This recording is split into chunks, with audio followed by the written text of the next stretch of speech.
My name is Raef, and in this video, I wanted to talk about lyrical themes and how to create and use one in your songwriting. A lot of times when we think of a palette, we imagine a painter standing in front of an empty canvas, and they're using those colors to create their art. Believe it or not, graphic designers and filmmakers do the same thing. Musicians use a palette of tones and instruments to create a certain mood with their music.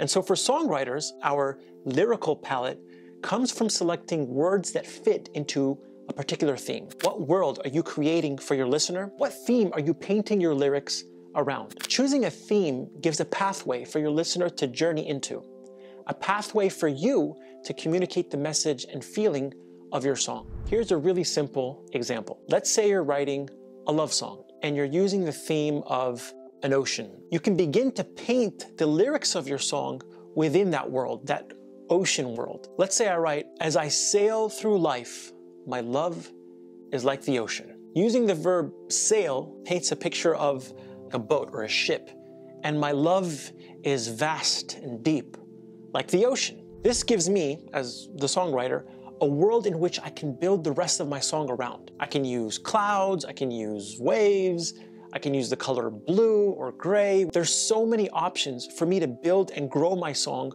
within this particular theme. And it can be so powerful because it feeds into the mental image that you've created for the listener. But one of the biggest mistakes a passionate songwriter can fall into is to write outside of the theme. Imagine for a second that after I wrote, "As I sail through life, my love is like the ocean," I said, "and my heart is like a forest fire."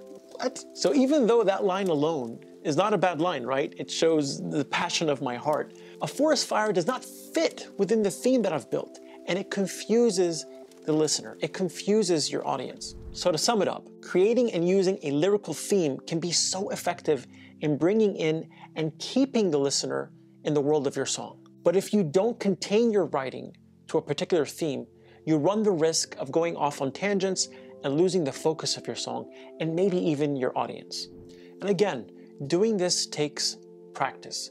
It's really the only way that you'll get better at using this tool or any writing tool. Feel free to share with me some of your lyrics, some of your writing. I'd love to read and listen to them. Happy songwriting, and I'll see you in the next video.